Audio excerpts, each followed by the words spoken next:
이어서 그리스 신화 이제 스틱스 이어서 내용을 읽도록 합니다.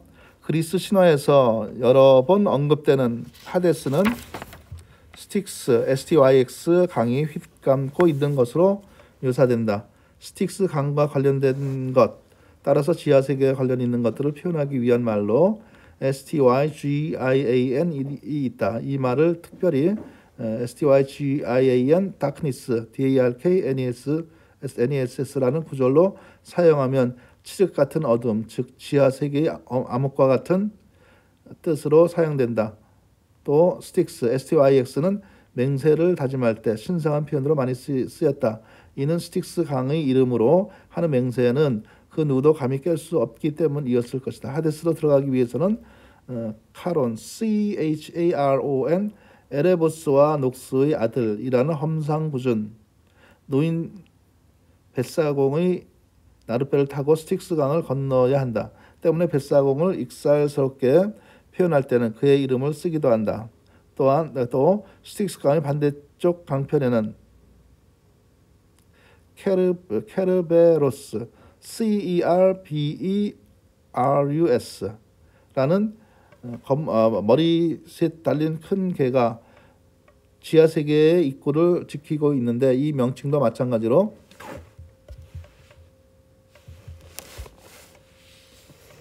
경비원을 재미있게 표현할 때 쓴다. 이 케르베로스라는 문지기는 먼저 빵 한 조각의 입장료를 내지 않으면 누구도 들여보내지 않았다.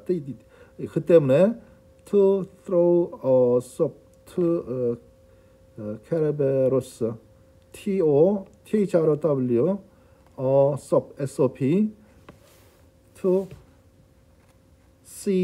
CERBERUS라는 구절은 어떤 일을 성사시킬 목적으로 공직자에게 뇌물을 바치는 일, 떡값을 가리킨다. 죽은 자들의 영혼은 하데스에 있는 LETH 그리스어로 망각이라는 뜻라는 강에서 한 번씩 강물을 마신다. 이 물을 마시면 곧바로 전생을 잊어버리고 생기 없이 주절되는 유령이 된다.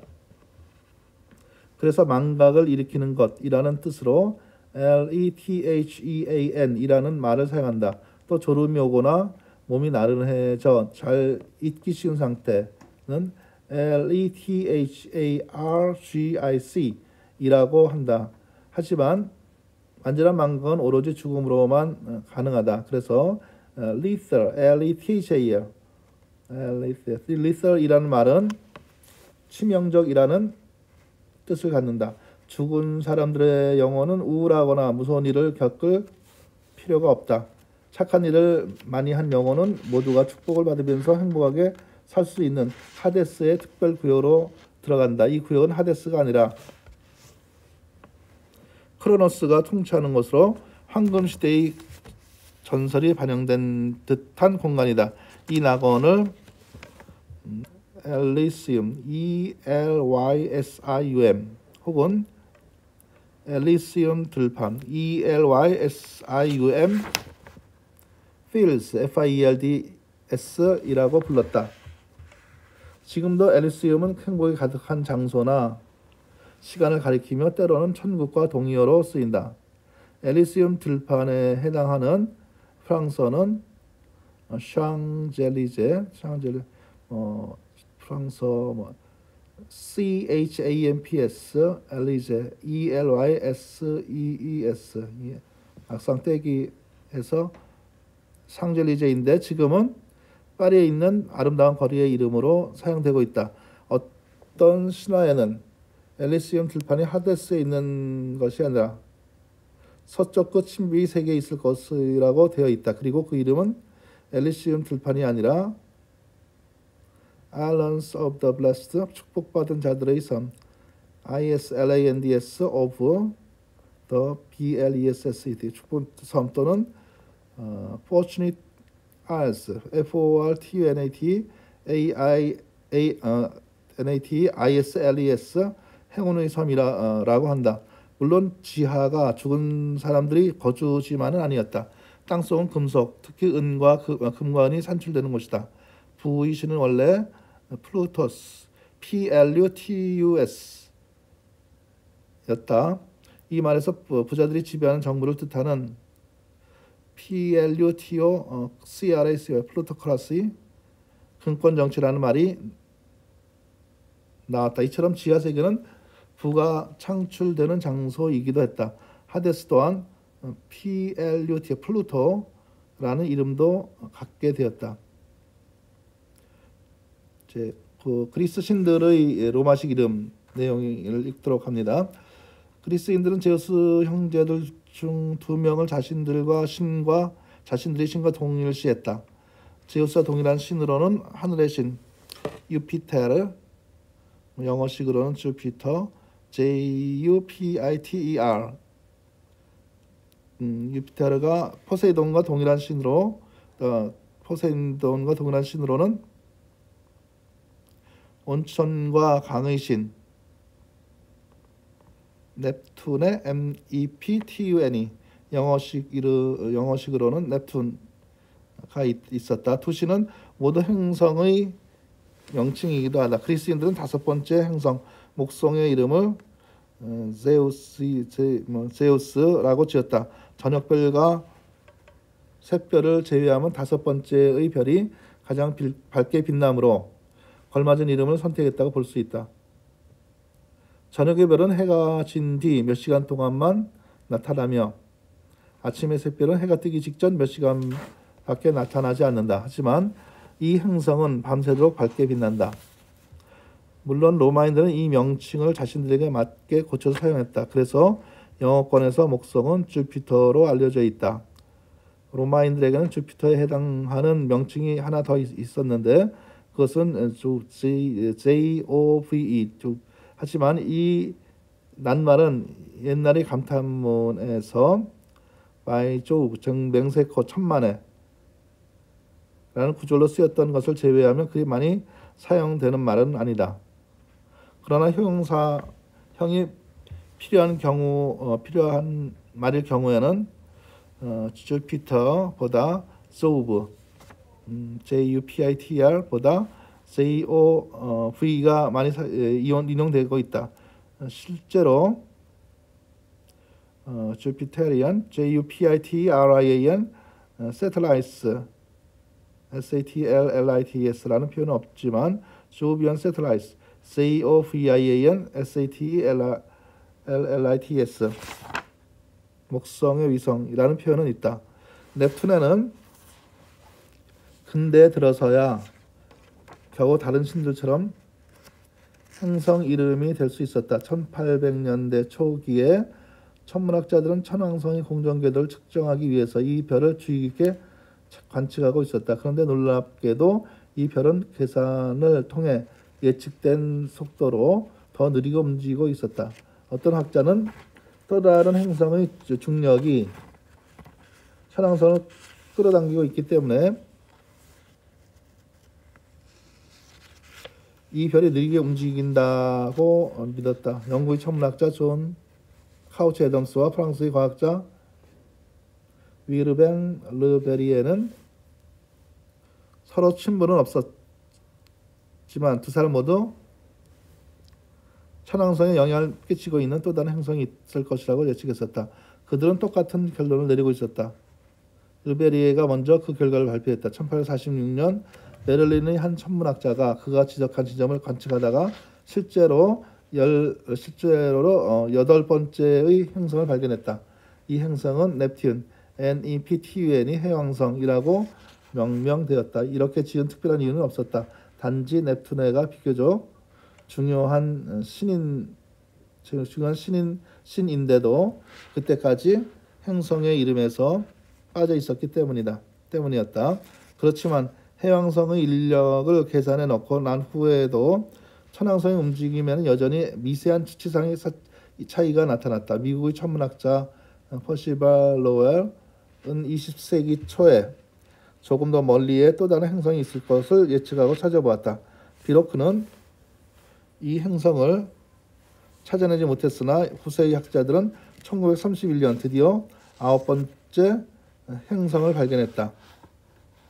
9번째 행성은 태양의 빛이 닿는 가장 먼 거리에서 우주의 암흑이 가장 짙게 깔린 곳으로 움직이며 별들 사이를 떠돌아다니고 있었다. 그래서 이 별의 이름은 플루토, PLUTO 명왕성가 되었다. 우연히도 행성명의 처음 두 개의 문자가 퍼시발 로웰, PERCIBAL, LOWELL의 이니셜과 일치했다. 명왕성 플루토는 라틴어가 아닌 그리스어 이름으로 된 유일한 행성이다. 로마인들에게도 디스티아이스라는 이름의 지하 세계의 신이 있기는 했다. 그래서 하데스를 가리킬 때에는 디스 파터 아버지 디스 TIS PATR라는 표현을 쓰기도 했다. 그러나 무슨 이유에서인지 디스는 다른 로마 신들만큼 서구인들에게 강렬한 인상을 심어주지는 못했다. 해왕성과 명왕성의 발견은 제2차 세계대전 중 화학 분야에서 커다란 반향을 일으켰다. 1940년까지는 우라늄이 가장 복잡한 원소라고 알려져 있었다. 모든 원소들은 점점 더 복잡해지는 원소들의 순서에 따라서 원소 주기율표라는 목록에 이름이 올라갔다. 원소는 당시 1번부터 92번까지 있었으며 그 가운데 우라늄은 92번이었다. 그런데 1940년 캘리포니아 대학의 화학 교수들은 주기율표에서 93번과 94번에 들어갈 새로운 원소의 제조 방법을 발견했다. 이 새로운 원소들은 주기율표에서 우라늄 다음에 나오기 때문에 우라늄 URANIUM 다음에 나오기 때문에 천왕성 URANUS 다음 행성의 이름을 따서 명명되었다. 따라서 원소 93번은 넵튠 NEPTUNIUM으로 94번은 플루토늄 PLUTONIUM으로 알려져 있다. 다음 내용은 별자리가 된 제우스의 연인들 내용을 읽어 갑니다. 자, 목성, 주피터, 신들의 지배자 명칭에 걸맞게 태양계 행성 중 가장 많은 12개의 위성을 거느리고 있다. 그중 4개의 위성은 1610년 갈릴레이가 발견했는데 이것들은 태양계에서 망원경을 이용하여 발견한 최초의 위성들이며 모두 부피가 크다. 2개의 위성은 지구의 달보다 크며 나머지 2개는 달보다는 조금 작다. 각각의 위성들은 제우스와 밀접한 관계가 있는 인물들로부터 이름을 물려받았다. 제우스는 아이오라는 강의 요정과 사랑에 빠진 적이 있었다. 그러나 제우스는 이미 크로노스와 레아 사이의 딸이자 자기의 누인 헤라 헤라와 결혼했는데 그녀는 질투심이 심한 여신이었다. 제우스는 이오를 헤라로부터 보호하기 위해 그녀를 흰소로 변신시켰지만 헤라는 이 소에 대해 의심을 품고 아르고스 엄중한 감시인이라는 거인족을 보내 소를 감시하도록 했다. 아르고스는 눈이 100개나 되어 그중 몇 개는 항상 뜨고 있는 상태로 그녀를 감시했다. 그 때문에 조심스럽고 주의 깊은 사람을 ARGUS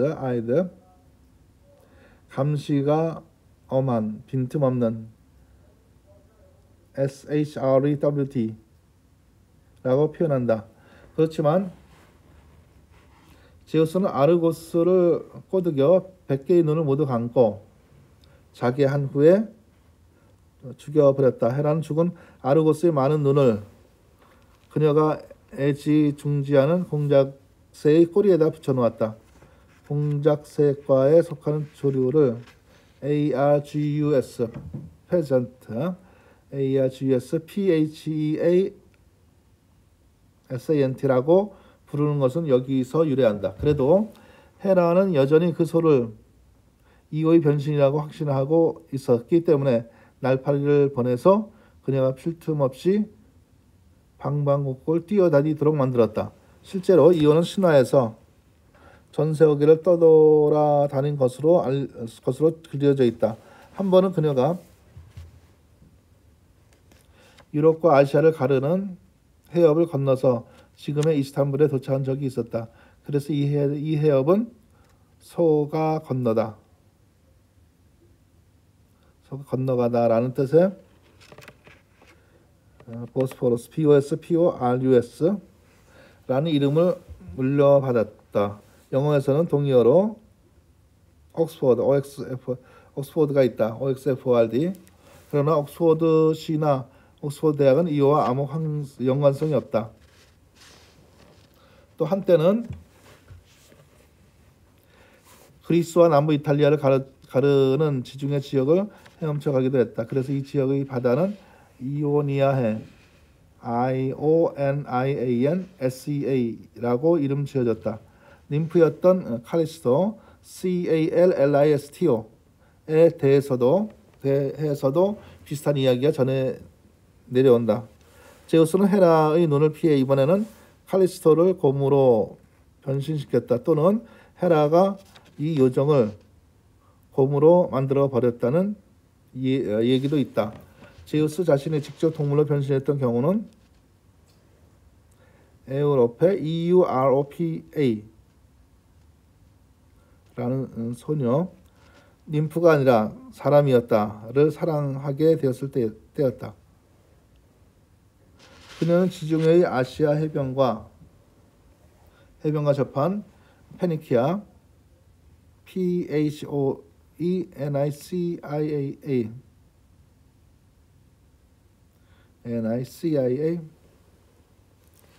지금의 레바논 연안 지방에 살고 있었다. 그녀가 해변에서 하녀들과 있을 때 제우스는 스스로 흰소로 모습을 바꾸고 바다에서 헤엄쳐 나와 그녀에게 다가갔다. 에우로페는 이 소가 무척이나 우아하고 온순해서 그만 소의 등에 올라타 버렸다. 그 순간 기회를 포착한 소는 바다로 뛰어들어 단숨에 크레타 섬까지 헤엄쳐 갔다. 신화에서 에우로페는 이 지역에 최초로 발을 디딘 사람이었다. 그래서 사람들은 그리스 땅을 포함한 이 대륙을 EUROPE 유럽이라고 이름 짓고 그녀를 기렸다. 한편 제우스가 젊은 청년을 좋아했던 경우도 있었다. 이 사람의 이름은 가니메데스,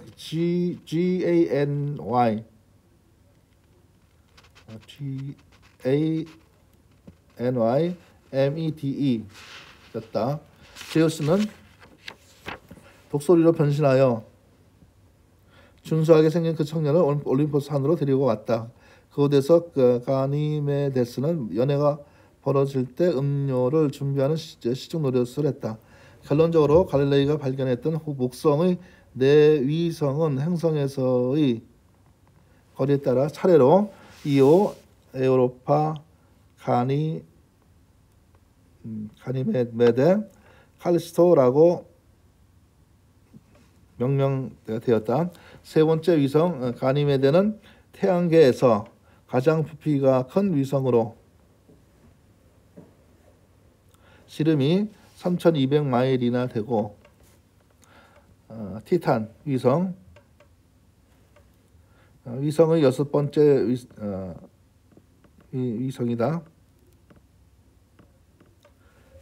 티탄 위성보다도 질량이 무겁다. 1892년 미국의 천문학자 에드워드 에머슨 버나드는 목성의 다섯 번째 위성을 발견했다. 이 위성은 지름이 100마일밖에 안 되는 작은 위성으로 위성들 중에서 목성과 가장 가까운 거리에서 공전하고 있었다. 이 위성은 발견한 사람의 이름을 따서 종종 버나드 위성이라고도 불린다. 또한 다섯 번째로 발견된 위성이라서 주피터 B라고도 불린다. 그러나 이 위성의 반공식적 명칭은 어린 제우스를 길러준 염소 이름을 딴 아말테이아 AMALTHEIA 이다. 하늘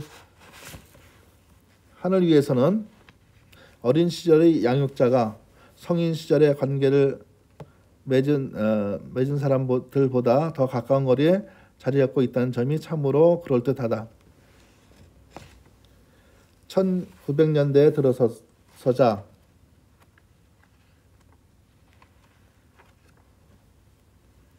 목성의 위성이 7개나 발견되었다. 모두 크기가 아주 작았으며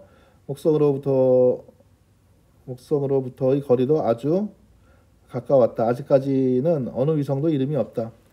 한편 해왕성에는 2개의 위성이 있었는데 둘 다 신화에서 넵툰의 그리스 신화의 포세이돈과 관련 이름을 갖게 되었다.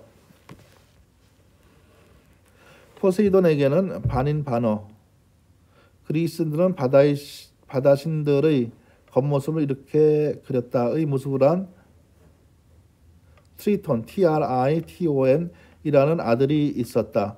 포세이돈이 강풍을 일으킨 다음에는 트리톤이 수면 위로 올라와 커다란 조개 껍데기로 만든 나팔을 불었다. 그러면 트리톤의 나팔 소리를 들은 파도는 이내 잠잠해졌다.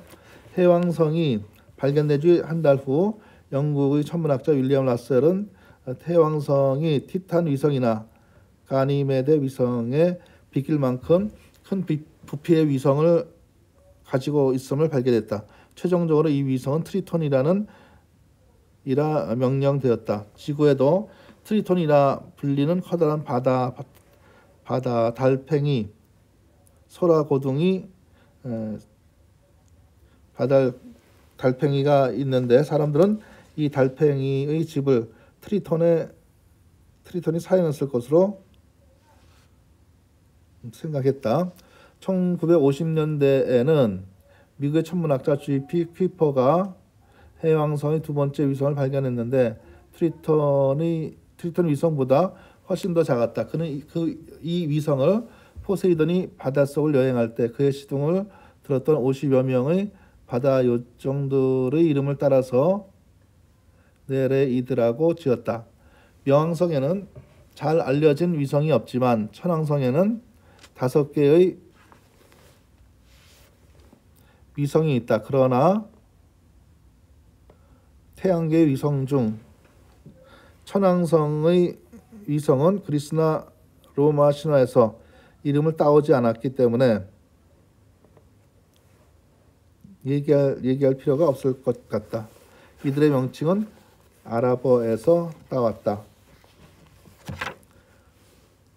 다음 내용은 태양의 길 12궁도를 메운 상상의 동물들. 태양의 길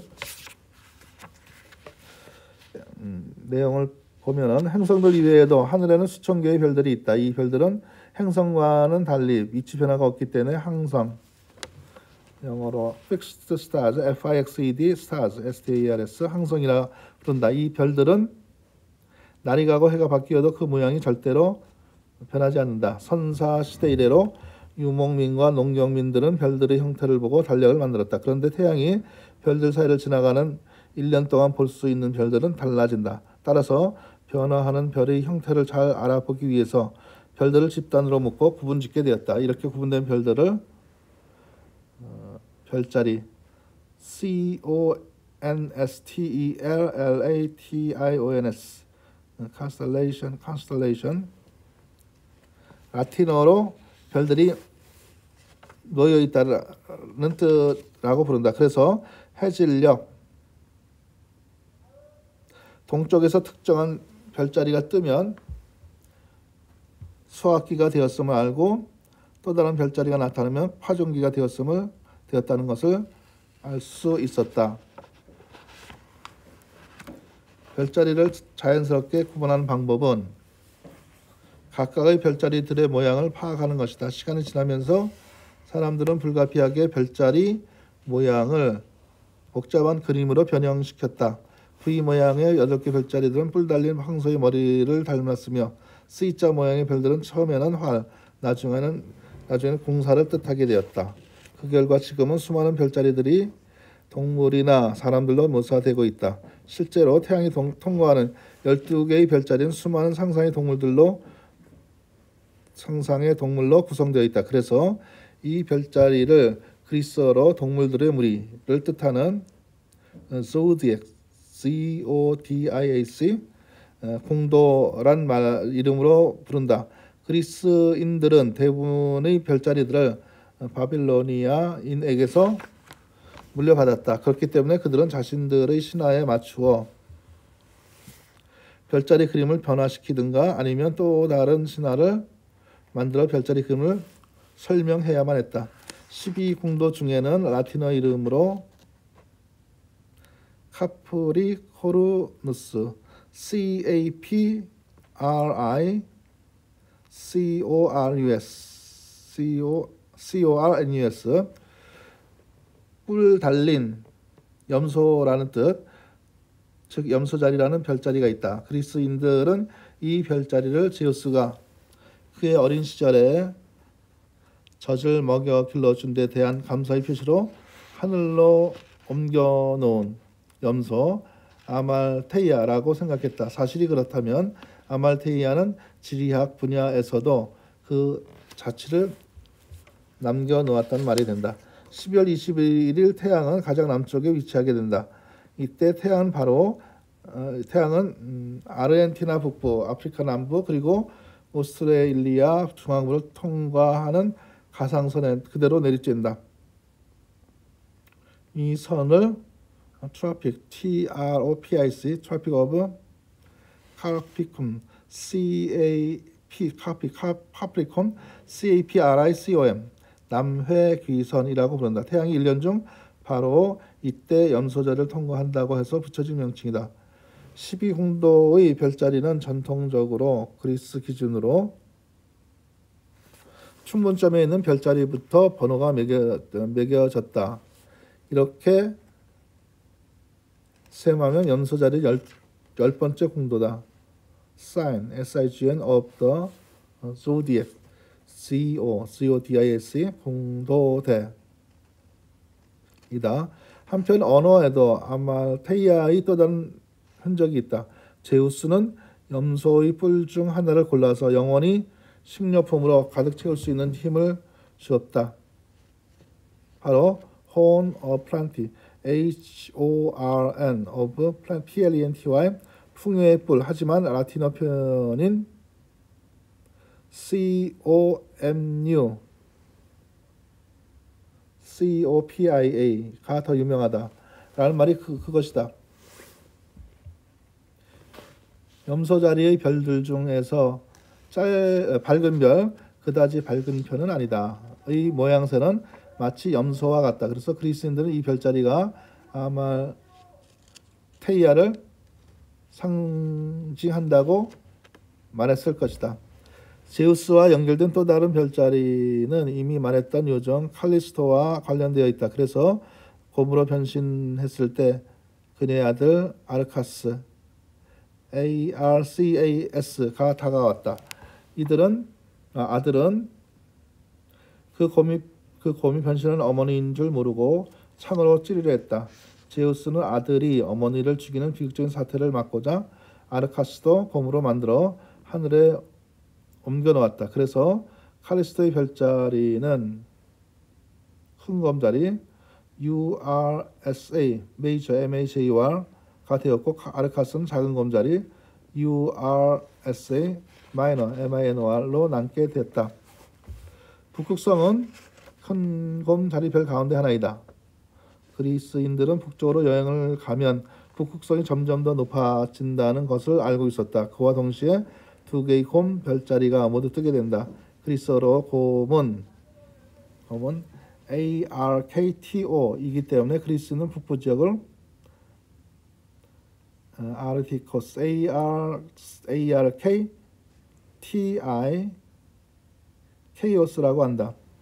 그래서 영어로 북극 지역의 이름은 북극 부근의 지역은 아크틱존, ARCTICZON이 북극대이라고 하고 그 지역을 둘러싸고 있는 가상에서는 아크틱 서클, ARCTICCIRCL이 북극권이라고 부른다. 얼음으로 뒤덮인 북극대의 바다는 물론 아크틱 오션, ARCTICOCEAN 북극해이 되었다. 아크틱존, 엔타크틱존, ANTARCTIC, 엔타크틱존, 남극대는 저는 남극주의를 말하는데 이곳은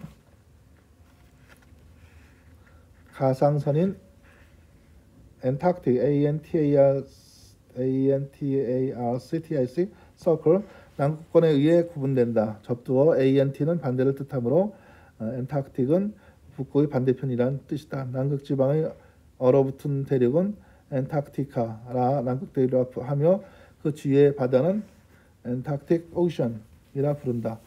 하늘에서 찾을 수 있는 칼리스토의 자치가 하나 있다.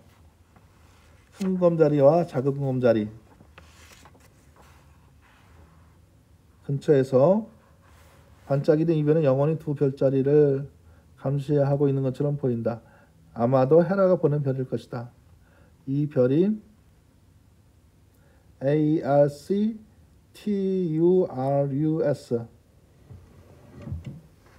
대각성, 한자말로 뿔각자 해서 큰 대자 뿔각자 별, 그리스어로 곰을 보호한다 라는 뜻으로 목동자리 가장 큰 별이다.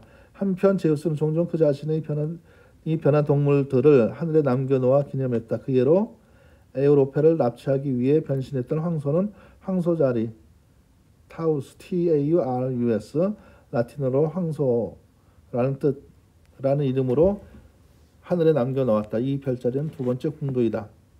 물론 황소의 본래 의미는 순전히 실생활과 관련이 있다. 이른봄의 태양은 황소자리로 진입한다. 이 별자리가 황소자리가 된 것은 아마도 땅을 갈 시기를 상징하기 위해서였을 것이다. 고대에는 황소와 거세서를 이용해 땅을 갈았던 것을 생각하면 그 연관성을 쉽게 이해할 수 있을 것이다. 한편 제우스가 가니메데스를 납치하려고 변신했던 독수리 자리 AQUILA 라틴어로 독수라는 뜻으로 기념되었다. 별자리의 별들이 모두 신화를 기념하기 위해서 만들어졌다고 생각할지 모르지만 사실은 대부분 그렇지 않다. 별들의 이름은 대부분 중세 아랍어에서 온 것이다.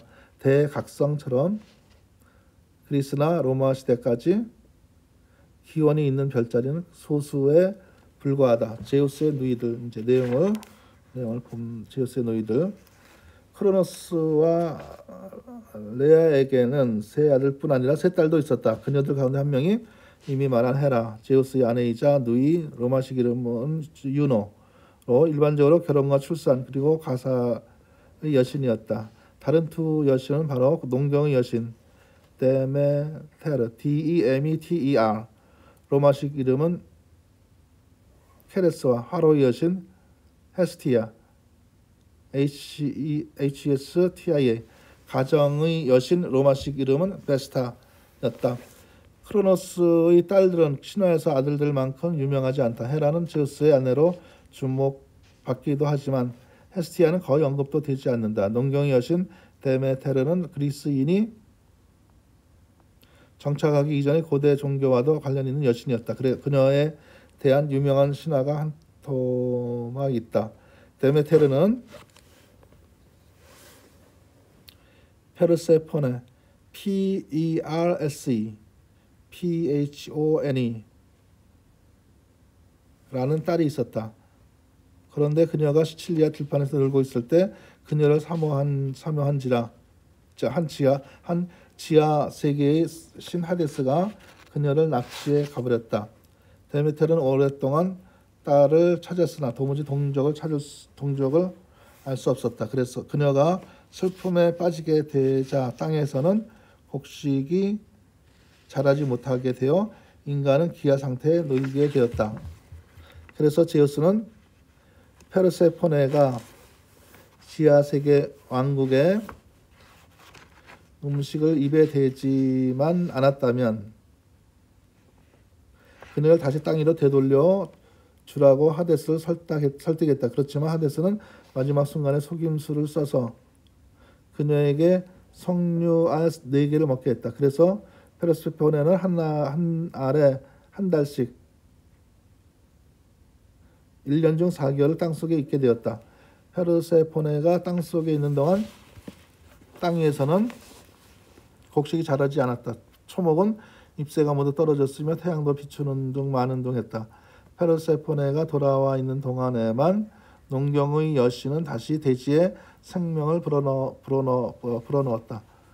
매년 겨울이 오는 까닭을 바로 이 신화가 잘 설명해 주고 있는 셈이다. 데메테르는 아테나이와 엘레우시스 ELEUSIS 근처에서 숭배되었다. 신화에 따르면 그녀는 페르세포네를 찾아 헤매는 도중에 엘레우시스 지역을 지나게 되었는데 이곳에서 융숭한 대접을 받았다. 그래서 그 대가로 데메테르는 이 지역민들에게 어떤 의식을 가르쳐 주었다. 이 의식은 그리스인들이 침입하기 이전부터 행해지고 있었을 것이다. 엘레우시스인들의 의식은 올림퍼스 신들을 모시는 그리스인들과는 사뭇 달랐다. 올림퍼스 신을 모시는 의식은 공개적으로 진행되었으며 원하는 사람 누구나 의식에 참가할 수 있었다. 그와 달리 엘레우시스인들의 의식은 비밀스러운 대가 있었으며 특별히 가입하지 않은 사람들은 아무도 의식에 참여할 수 없었다.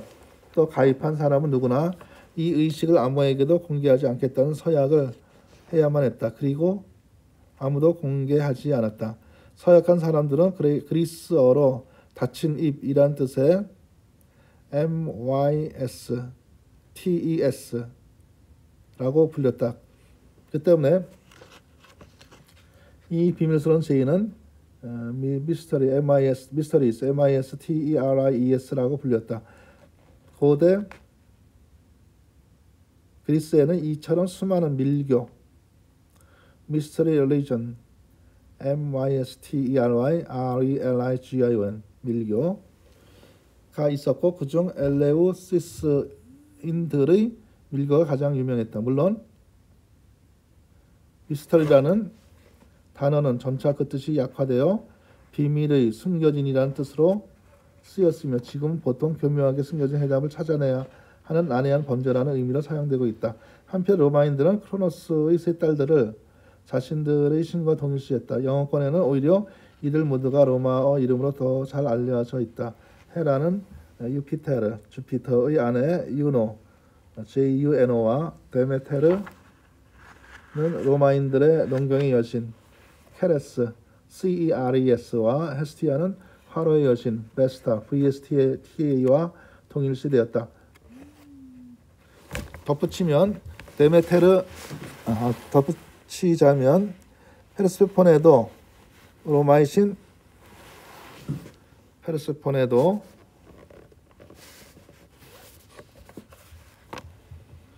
로마의 신 프로페르피네 프로세르피네 PROSER PINA와 동일시 되었는데 이 경우에도 영어권에서는 라틴어 이름이 더 잘 알려져 있다.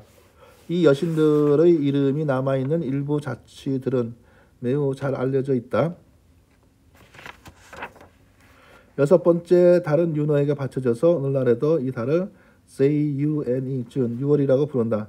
유노 헤라는 결혼의 여신이기 때문에 6월은 결혼식을 올리는 달로 여겨지고 있다. 그래서 많은 여성들이 6월의 신부, 준, JUNE, 브라이드, BRID가 되기를 꿈꾼다.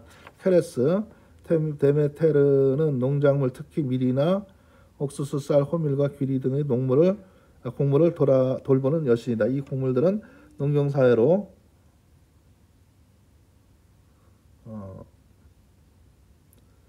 많은 여성들이 6월이 신부가 되길 꿈꾼다. 이 곡물들은 농경사에서 가장 중요한 것들이다. cereal, C-R-E-A-L-S, 곡물, 지금도 아침 식사용 곡물식을 뜻한다. 이라는 명칭도 케레스의 이름에서 시작된 것이다. 베스타의 자취는 이미 오래전에 이야기가 되었다. 그녀는 화로의 여신이었다. 성냥 MATCH 이 처음으로 발명되었을 때 그것이 마치 작은 화로 같다고 해서 한동안 VSTA라고 불리기도 했다. 크로노스의 딸들의 이름 중에서 고대 그리스인들에게 알려진 행성들의 이름으로 남겨진 것은 하나도 없었다. 그런데 1801년에 이런 상황의 변화의 기회가 왔다. 시칠리아 섬의 천문학자 주세페 피아치가 화성과 목성 사이의 궤도를 뒤따라 돌고 있는 작은 행성을 발견했던 것이다. 이 행성은 지름이 485마일밖에 되지 않는 485마일밖에 되지 않는 것으로 이전에 알려진 어떤 행성보다도 작았다. 케레스는 특히 그리스와 로마 시대의 가장 중요한 곡창지대였던 시칠리아 성과 관련이 있었다. 페르세포네가 납치된 곳도 바로 시칠리아 섬이었다. 그래서 피아치는 이 작은 행성을 케레스로 부르자고 제안함으로써 자신의 고향을 기리려고 했다. 결국 이 제안은 받아들여졌다. 이 일이 일어난 후 케레스의 이름은 원소 주기율표에도 인용되었다. 앞에서도 몇 번 언급했던 화학자 클라프로트는 습관적으로 신화 속 인물의 이름을 인용하여 원소의 이름을 지었는데 특히 신화와 관련이 있는 새로운 별 이름을 즐겨 사용했다. 그래서 1803년 케레스라는 행성명을 따라서 새 원소명을 지었다. 이렇게 해서 CERIUM 세륨 CRIUM 히토류 원소 기호 CE 번호 58이 원소 주기율표에 함유되었다. 그런데 사실 케레스는 목성과 화성 사이에 있는 수많은 행성들 가운데 다만 첫 번째로 발견된 별이었을 뿐이라는 것이 밝혀졌다. 이 행성들은 아스테로이드 ASTEROIDS 소행성 또는 플래니토이드 PLANETOID나 마이너 플래닛스 MINO와 PLANETS라고 불린다. 1802년에 두 번째 행성이 1804년에 세 번째 행성이 그리고 1807년에 네 번째 행성이 발견되었다. 하지만 그 후 약 40년 동안은 더 이상 발견된 행성이 없었다. 그러나 그 이후에는 성능이 좋아진 망원경과 사진기 덕분에 수천 개나 되는 행성을 더 발견할 수 있었다. 피아치가 발견한 소행성에 케레스라는 명칭을 부여한 후부터는 다른 소행성들에도 여신의 이름을 붙여주는 관습이 생겨났다. 예외적인 것은 나중에 말하겠다. 이 때문에 천문학자들은 신화의 작은 여신들이나 요정들까지도 기념할 수 있게 되었다. 처음으로 기념했던 여신들은 크로노스의 딸들이었다. 케레스란 명성은 앞에서 말했듯이 첫 번째 소행성에 붙여졌다. 세 번째 발견된 소행성 유노 JUNO 네 번째인 베스타 VSTA로 명명되었다. 베스타는 제일 큰 소행성은 아니지만 케레스가 가장 크다. 가장 밝은 빛을 내고 있기 때문에 가끔 육안으로도 볼 수 있는 유일한 소행성이다. 따라서 화로의 여신의 이름은 소행성에 매우 잘 어울리는 이름이라고 할 수 있겠다. 네, 종료합니다.